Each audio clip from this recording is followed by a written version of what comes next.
Hello, this is Pastor Jones, wanting to spend about 5 minutes with you today. I'm reading from James, the 3rd chapter, 5 and 6.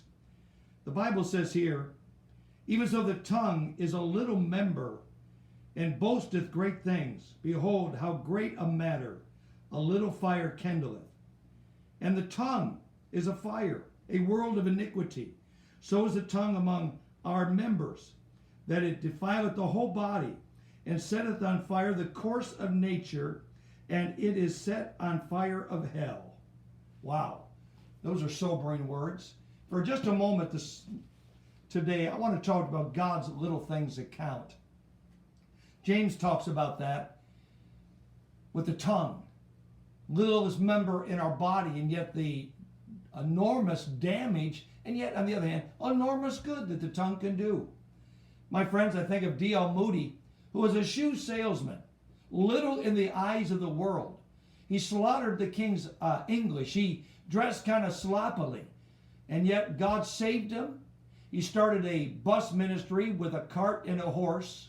He literally became pastor of the church he was saved in, and he touched 2 continents for God in his mighty evangelistic ministry. Small things can do great things in God's eyes.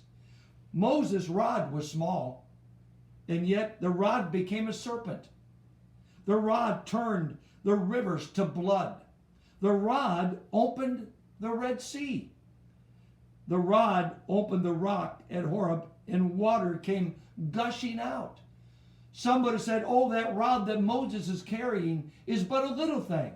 But it was mighty in the hands of God. What about David? When the little pocket of stones he had, when he walked out to face Goliath with nothing more than a shepherd's sling. That rock, which was small, became a big thing as it landed between the eyes of Goliath, took him to the ground. David came up, put his foot on his chest, drew out the sword on Goliath's belt, and took off his head and won the victory for Israel that day. The widow's little handful of meal and little oil sustained the prophet Elijah and the widow and her son. Every day when she went to that barrel and went to that cruse of oil, it never diminished. It never dried up. Those little things God blessed, and it met their needs and the prophet's needs as well.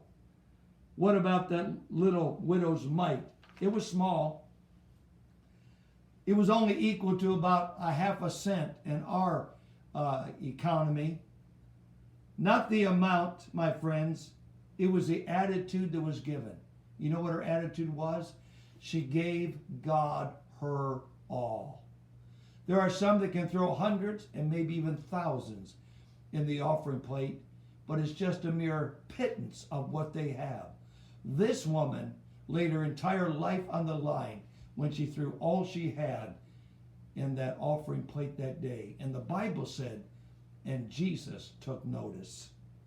What about Jesus feeding the 5,000? It wasn't like he had a grocery store to subsidize him to feed this multitude of people. No, there was a small boy there with 5 loaves and 2 fishes that was willing to surrender, if you would, his lunch to Jesus to somehow, some way supply the need of that moment in time. Notice the miracle that was performed, because a little boy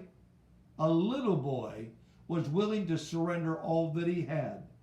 God takes what we have as we give it to him, and he multiplies it to meet the need. My friends, what little do you have today?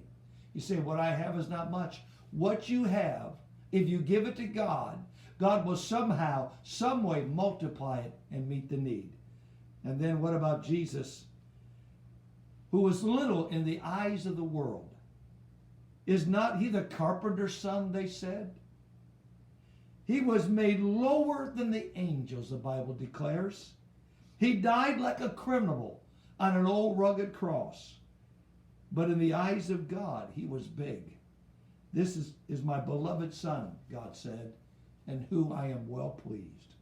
What little things can you lay before God today that God can take up and accomplish a great work for his kingdom?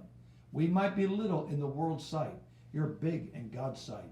Give yourself to God. I hope I've given you something to think about today. God bless.